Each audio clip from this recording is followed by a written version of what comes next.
মানুষের পাশে থাকেন, মানুষই আপনাদেরকে বেছে নেবে নেতা বানানোর জন্য। এখন কথায় কম, কাজ বেশি করতে হবে। এই দেশের 17 কোটি মানুষের মনিকঠে যে দল আছে সেই দলই সরকার গঠন করবে, যত ষড়যন্ত্রী হোক না কেন। যখন বিএনপি সরকার গঠন করবে তখন কিন্তু প্রজন্মের দায়িত্ব অনেক বেড়ে যাবে। আমার কাছে এটা কোনো আমার কাছে এটা একেবারে মুখ্য না, আপনারা অঙ্গ সংগঠন নাকি সহযোগী সংগঠন, এটা আমার কাছে কোনো মুখ্য ব্যাপার না। মানুষের নেতৃত্ব আসে, আপনারা যারা জুলাই গত বছর যেসব ছেলেমেয়েরা প্রাণ দিয়েছে বা আজকে যে ভাইদেরকে আমরা সম্মানিত করলাম ক্রেস্টের মাধ্যমে, যারা জুলাই যোদ্ধা হিসেবে আমরা বলছি, তারা কি কোনো পদের মুখাপেক্ষ হয়েছিল, দলের মুখাপেক্ষ হয়েছিল? তারা উত্তরায় থাকে, তাদের কাছে মনে হয়েছে বাংলাদেশের জন্য, বাংলাদেশের মাটির জন্য তাদের মাঠে নামতে হবে, তারা মাঠে নেমেছে। তাদের নেতৃত্ব তারা নিজেরাই দিয়েছে এবং সেই হিসেবে তারা নেতা হয়েছে। তো সুতরাং আপনারা যদি নেতা হতে চান তাহলে প্রজন্মকে অঙ্গ সংগঠন না সহযোগী সংগঠন সেটা দেখার দরকার নেই।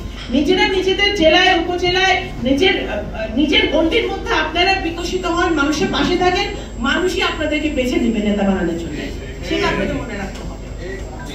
আজকে গত বছর যারা রক্ত দিয়েছে আমাদের ছেলেমেয়েরা, প্রাইভেট ইউনিভার্সিটি ছেলেমেয়েরা, বহু ছেলেমেয়েরা আজকে ওরা আমাদের সম্মুখে নাই, তারা যুদ্ধ করে শেখ হাসিনাকে বিদায় করে ফ্যাসিবাদের পতন ঘটিয়ে তারা কিন্তু তাদের স্ব জায়গায় ফিরে গেছে। এই যে প্রাইভেট ইউনিভার্সিটি হাজার হাজার ছেলেমেয়ে মাঠে নেমেছিল, তারা কোনো সহযোগী সংগঠনের সদস্য, তারা কোনো দল করে? তাদের একটাই পরিচয়, তারা বাংলাদেশি, তারা বাংলাদেশকে ভালোবাসে, বাংলাদেশের প্রতি দেশপ্রেম থেকে বাংলাদেশকে বাঁচানোর জন্য তারা মাঠে নেমেছিল। যখন আবু সাহেবকে গুলি করে, মুক্তকে গুলি করে, যখন ইলিয়াস আলীকে গুম করে, যখন চৌধুরী আলমকে গুম করে, যখন আমাদের সুমন সহ কত আমাদের ছাত্রদল যুবদলের ভাইদেরকে গুম করা হয়েছে, আয়না ঘরে রাখা হয়েছে, তখন আমাদের যারা মাঠে নেমেছে তারা কিন্তু তাদের পরিচয় কি, তারা কোন পদে আছে, তারা কিন্তু দেখে মাঠে নামে নেয়। তারা তাদের ভাইয়ের জন্য, বোনের জন্য, তারা দেশের গণতন্ত্র রক্ষার জন্য তারা মাঠে নেমেছিল। এটা আমাদের মাথায় রাখতে হবে। আগামী দিনে আমাদের অনেক কাজ, অনেক সম্ভাবনা। আমি আগেই বলেছি আমার ইন্ট্রোডাকশন বক্তব্যে যে এখন কথা দিয়ে যে আমি কথা বলতেছি না, আমার কাছে মনে হচ্ছে যে এই কথা না বলে আমি যদি কাজ করে দেখাইতাম তাহলে আপনাদেরও বেশি উপকার হতো, দেশেরও বেশি উপকার হতো। এখন কথায় কম, কাজ বেশি করতে হবে।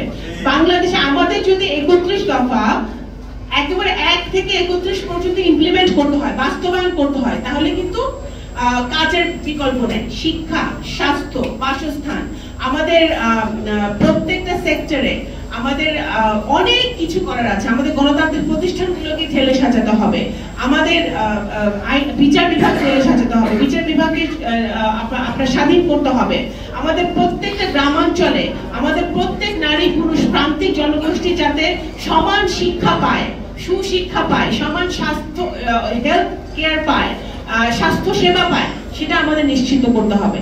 সেটা নিশ্চিত করতে হলে আমাদের সকলে যার যার জায়গা থেকে কাজ করতে হবে।